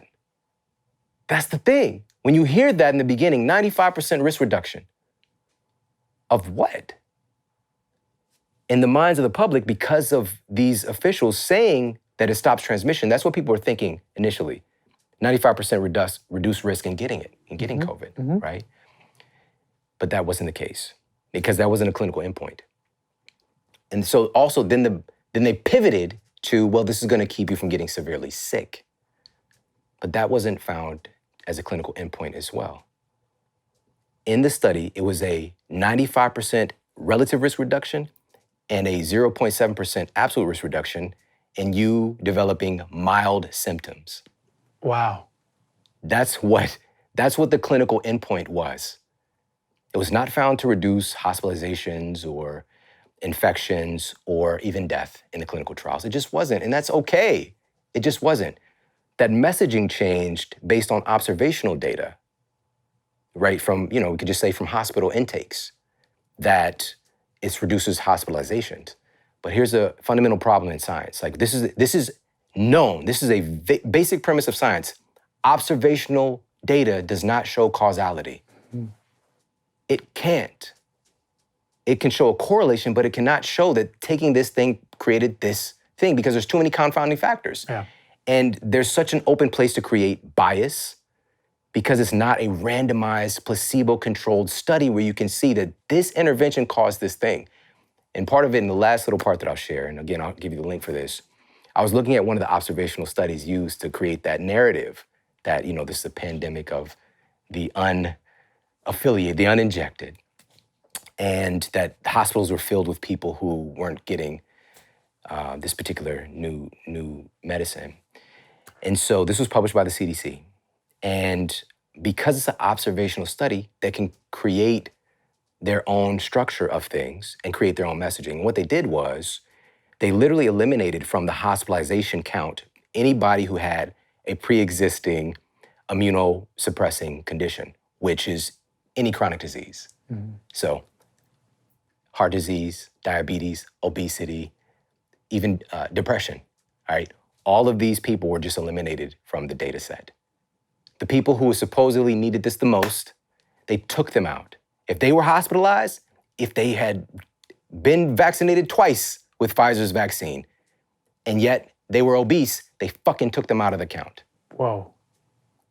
So that was number one. And also, to create an even more clean data set of just pristinely healthy people and also following their rules, they kind of found a way to finesse the title of being fully vaccinated.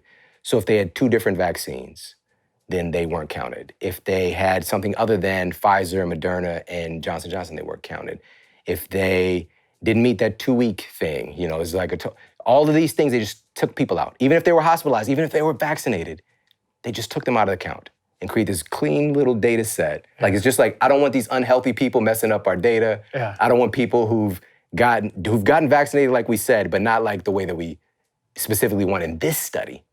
They took it out, and then they create this narrative that, hey, this is stopping people from being hospitalized. So, I'm grateful that we can be able to have this conversation, and the data exists. I don't care. This is the thing about me. If it was the opposite, I'd be the biggest champion for it. Like, hey, it is what it is. Like, this is a great product. The company is definitely sketchy, has a history of crimes. This is a product that can be helpful. I'm very comfortable with saying that. And this is what it comes to with people doing the work and not basing their assumptions on prejudice and snap judgments that's happened in these last couple of years. Family members separating, friends, colleagues, and all of this hatred and polarization.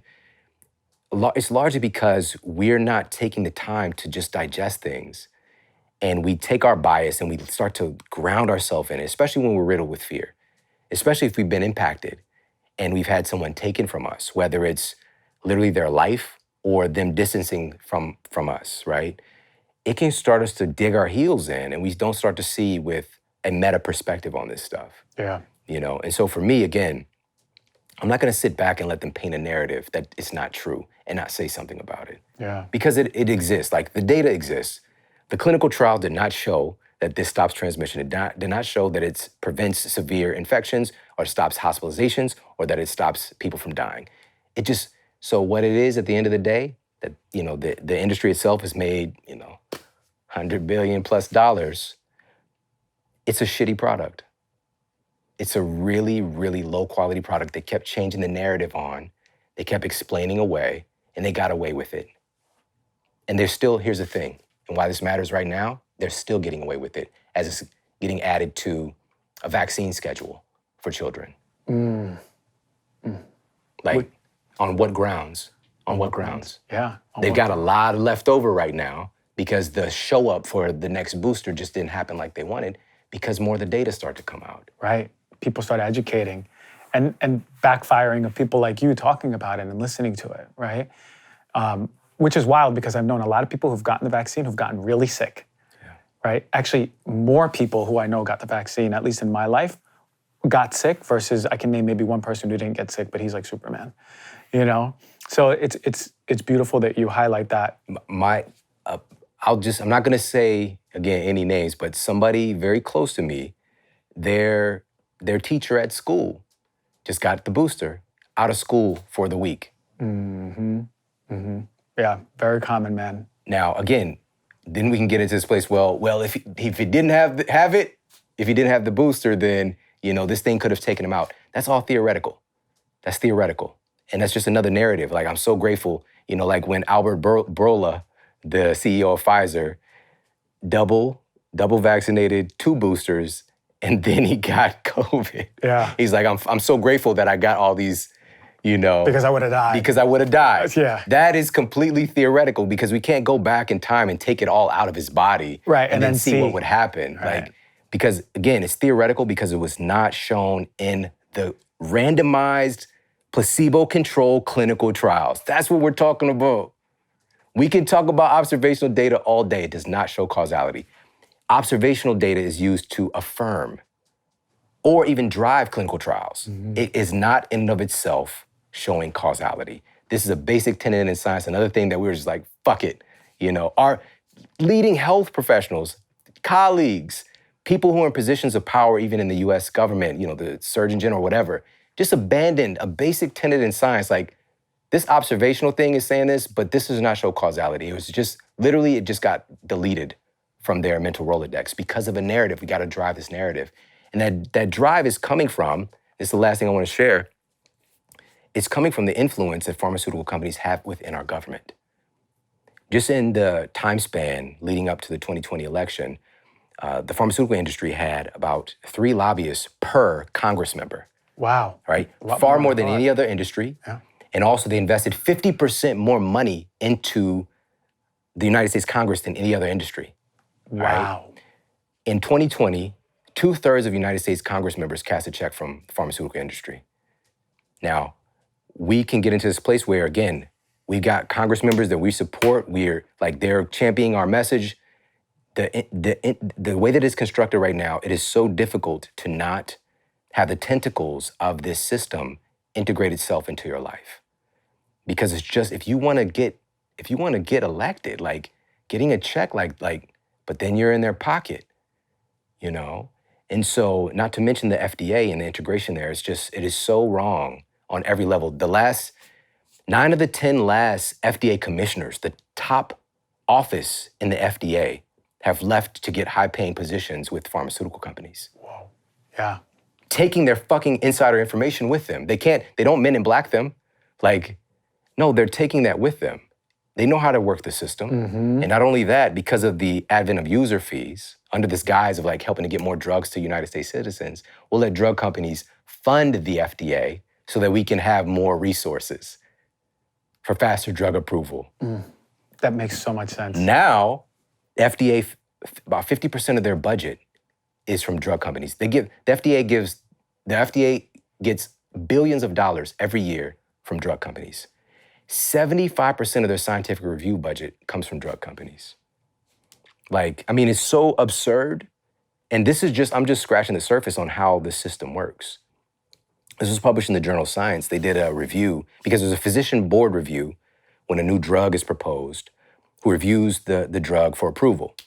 And they found that about 40% of physicians on the review board of the FDA received payouts from pharmaceutical companies for drugs that they were reviewing or competitors' drugs. But it was post hoc, so they did it after the fact.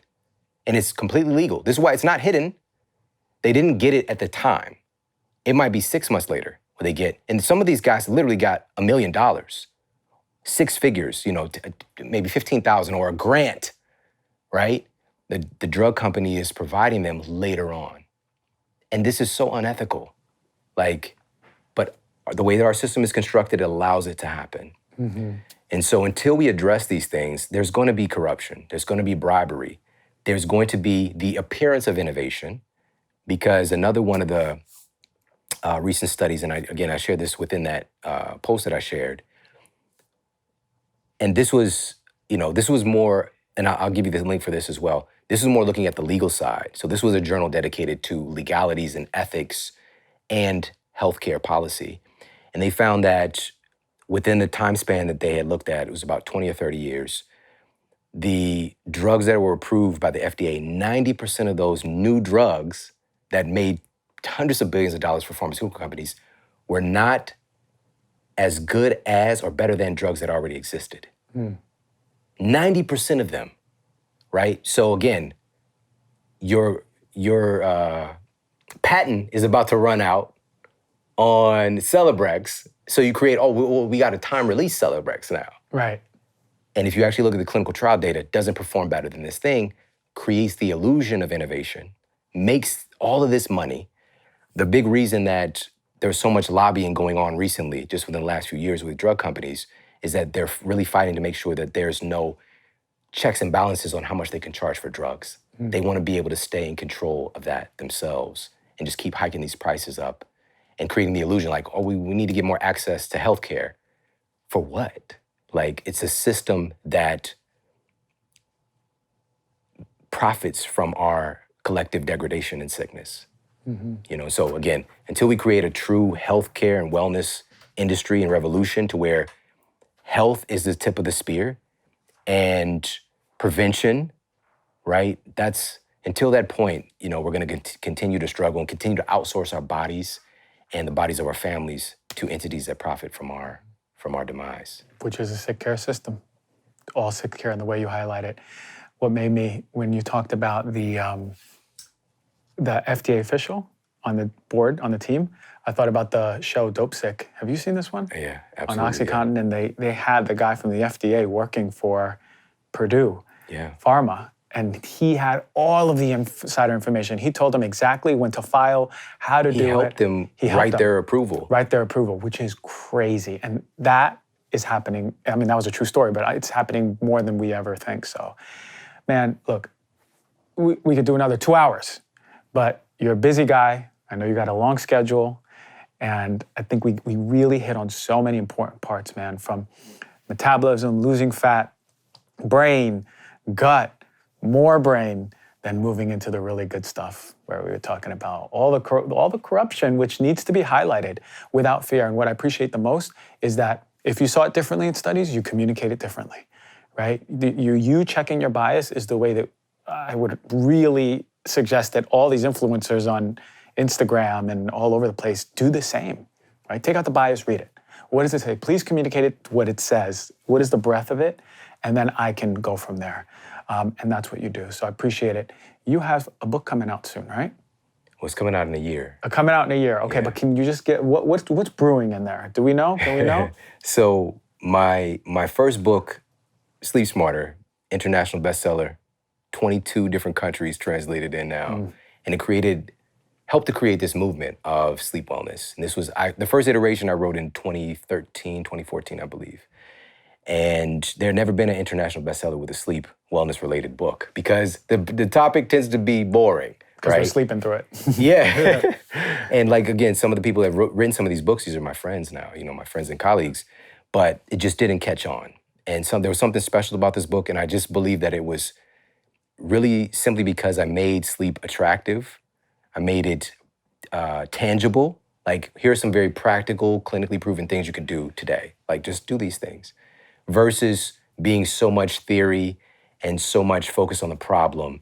I just really focused on solutions. Yeah. And, you know, so that was the launching pad for the next book, which I'm a nutritionist. I didn't know that the sleep book was gonna do that. All right? I had no idea, but it put me in a different stratosphere.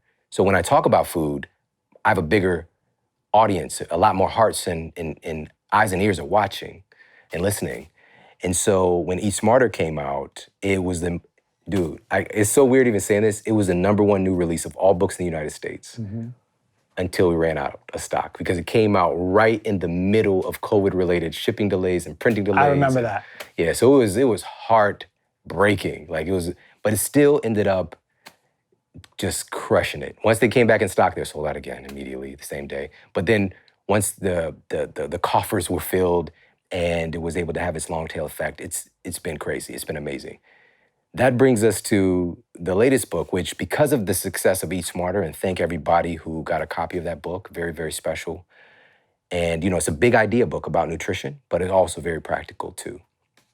And so my publisher was like, and I you know, the craziest thing, because it's a big idea book, and I was reluctant. I actually was kind of going back and forth with my publisher, like, I don't want to this is very anti, like, me telling you exactly what to eat because everybody's unique. I'm giving you the tools to discover this yourself.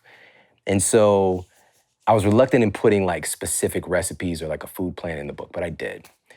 I was shocked to see over half of the posts when people were sharing on social media when it came out were people taking pictures of their food. And I was just like, what the, like, because I put it's such a small part of the book. And I was like, you know what, this culture, it really is, when it boils down to it, if we can create something we can actually feel, put into our bodies, like, that has a level of change and intelligence that words just can't match, right? And also, we're a very sharing culture. We're a visual culture. And so the next book is a cookbook, Eat Smarter Cookbook.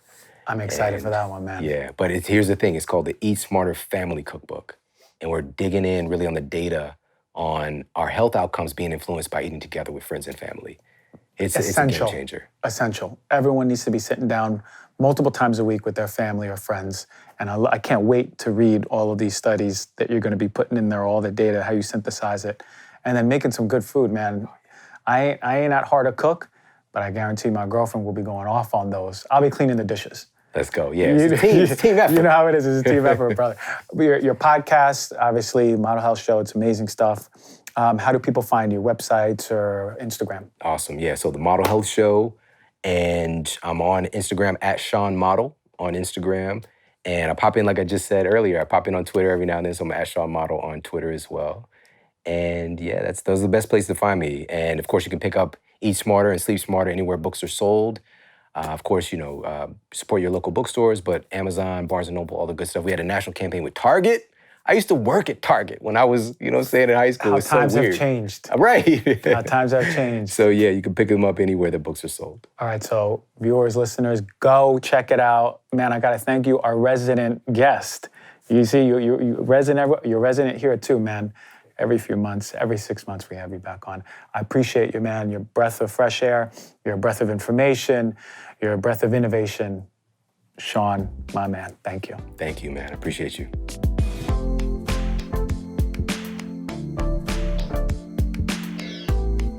All right, I've done a few shows with some merch on that says Heal Thyself. A lot of people have been asking, where do I get this? I'm very excited to make this premiere. So first and foremost, I'm crazy about chemicals.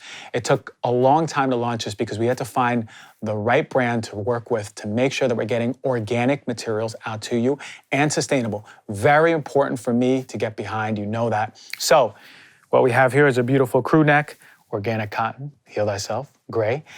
Fits nicely, falls on the shoulders nicely. We got these beautiful corduroy hats that are coming in all different colors. This is one of the most popular ones already that have been asked about, one of my favorite ones. And we got this beautiful hemp one. This one has weight to it, right? It's got some beautiful weight. Sustainable, clean, a little bit stretchy. Heal Thyself hemp one. It's out there. Listen, go to hts.today. It's now open to the public to get your merch.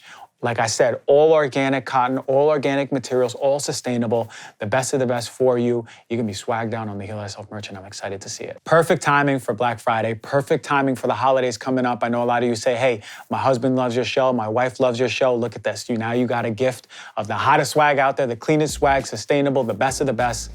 Check it out.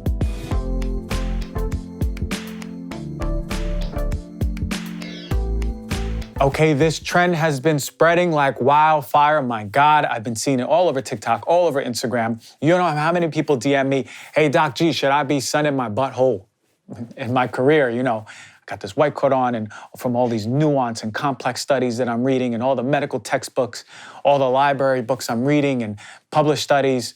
And now in my career, I'm sitting here talking about sunning your butt crack. It's very ironic.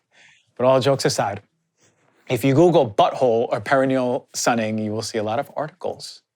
And I can't really pinpoint when I saw this trend first or when it started. I believe it was in the earlier part of 2020, right before COVID. I remember my friend, Troy Casey, the certified health nut. He's a crazy man. But he was naked on maybe his backyard or something, doing a happy baby pose with the sun hitting his nether regions and talking about all the benefits of it. And for me, I'm like, am I missing something? Did I not hear about this new research study that came out? But when I researched into this, it actually preceded me seeing Troy doing some butt sunning. It was actually in 2019, started by, from what we seem to understand, this influencer called Metaphysical Megan. And it was followed up by famous actor Josh Brolin, who played Thanos in Avengers, if you saw, or he's been in many other movies. But they were doing some perineal sunning. Perineal is the space between the genitals and the anus, and it's nutrient-rich and it's blood-rich.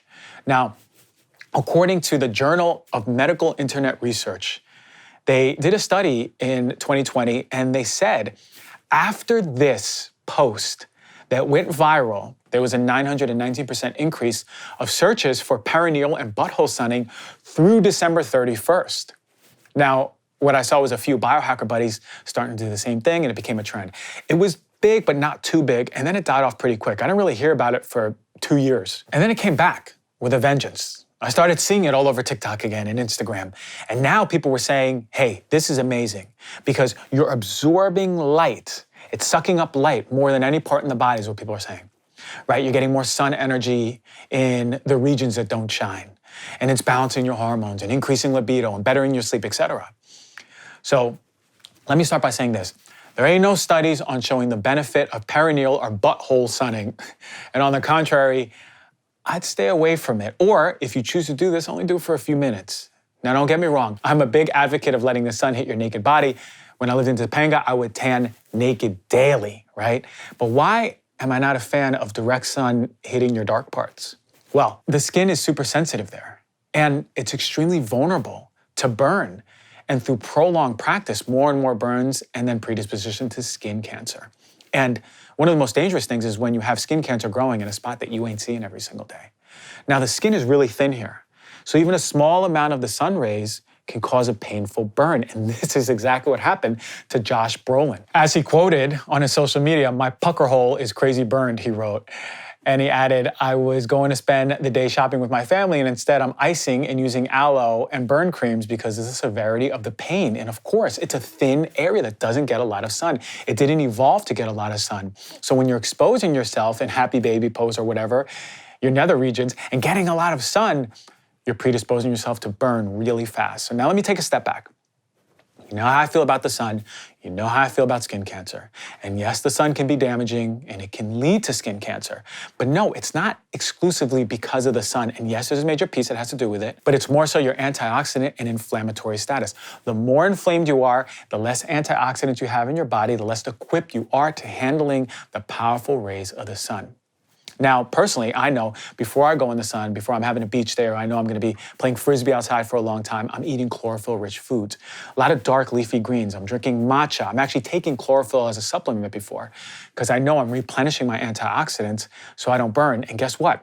I don't burn, especially when I'm making sure that I'm upping my antioxidants during the day. Now, I wanna point this out. The sun is not necessarily a problem. We know this, right? Go check my show with Matt Maruka. He's very well researched in sun. He knows some of the best scientists in sun science. It's our environment that affects it more so. And by that, I mean an internal environment, as I mentioned. So you must remember the UV intensity varies. For example, the sun will rise and will expose you to minimal UV, whereas you get a really strong dose around 10 to 2, the midday sun. When I recommend the sun, I recommend exposing the maximum amount of skin for about 20 to 30 minutes, but you want to avoid burning.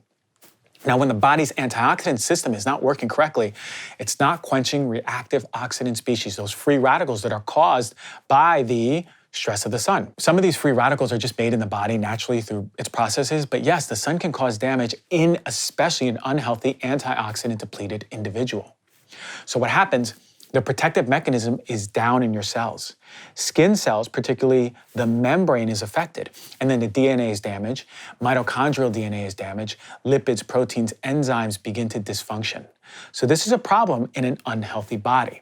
So very important, antioxidants. This is the most important part. This is nature's inherent. This is your natural sunblock from the inside out.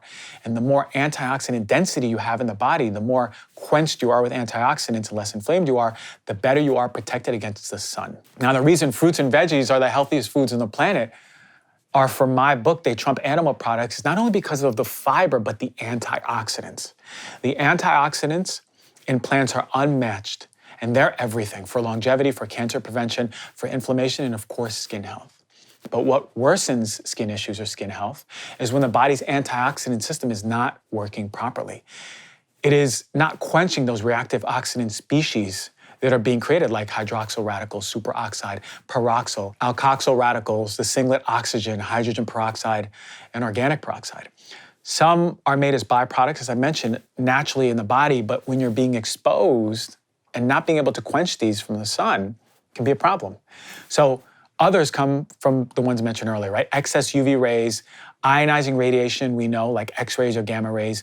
Even pollution or environmental toxins are causing these byproducts. Air quality, really important. What are you breathing in? Not only what's going in your skin, but what are you breathing in? What's going in your mouth? They all play a role in damaging the body and burdening your antioxidant system. But this is why antioxidant-rich foods, fruits and vegetables are so important. Now, we know some of my favorites are the dark leafy greens, a lot of dark spinach, right? Maybe kale. You can even go to romaine lettuce, chlorophyll-rich foods, cruciferous foods, right? The broccolis, the Brussels sprouts, matcha before you're going out, getting even a chlorophyll supplement, as I mentioned before. All of these things are antioxidant rich, but I also love pomegranates, watermelon, right? Pineapples, papaya, all of these things are giving your body all of the antioxidant it needs, especially when you're gonna be out in the sun. So this is protecting you from rapid aging of the cell and ultimately your skin being healthy in the sun. But inflammation is super important. Chronic inflammation is a fire burning in the body. If you're inflamed, you are creating these oxidants in the body. So the sun is going to be even more damaging to the body when you're in an inflamed state. So these over time will take away from your internal environment and ultimately reflect on your external experience. So we got to get to the root of it. Get away from processed foods. Standard American diet, those processed oils, the canola oils of the world, right? The seed oils, the soybean oil, the corn oils. Staying away from simple carbs, high sugar foods, food coloring, all those chemicals in foods, staying more in whole, colors of the rainbow. High inflammatory 6 foods, more anti-inflammatory 3 foods. Really important. This is a major source, the standard American diet, of inflammation. And this is why the sun is so damaging to us. So can you adapt an anti-inflammatory diet? Most of us eat fruits and veggies, but can we eat them as a base to our diet and adding on to that with the protein or carbs, whatever you're eating, but making sure you're protecting your body. More antioxidants, more health. More antioxidants, more protection from the sun damaging rays. More inflammation, more disease, period, but also more vulnerability towards the sun's damaging rays. So should you be butthole or perineal sunning? My answer at this moment is no. No good research. Very sensitive area, very vulnerable area. You don't want to burn it. And as a side note, if you have herpes, it can activate herpes if you're exposing your genital or that region to the sun and the sun stress. So just pay attention to it. There's a lot of better ways out there of getting vitamin D. There's a lot of better ways of getting all of the benefits of the sun. Just step outside. You can be naked if you want, but you don't need to fully expose yourself in those very sensitive regions. So, final take, don't butthole sun, don't perineal sun. Yes, you can be outside. Yes, you can even be naked, but just pay close attention to your body. Pay close attention to inflammation or burning. Pay very close attention to what your internal environment is if you're inflamed or if you have a high level of antioxidants. And if you don't, start bringing in those foods into your diet, all those fruits, all those vegetables. And if you're gonna be outside especially, make sure you have a big, big breakfast of vegetables and fruits and a lunch to make sure you're protecting your body and protect yourself from the sun. And always, always be in touch with your body. If you're burning, if you're getting hot, go seek some shade, stay out the sun, listen to your body before anything. All right, thank you for joining the show. Rating, reviewing, subscribing. If you have not yet, know that it helps the show so much to expand to people who haven't heard it yet. But as always, if you've been here since day one or since this show or didn't like our show and then came back, whatever it is, love you all and thank you for joining. And get that merch swag. It is on fire. I want to see you all making stories on it. Can't wait.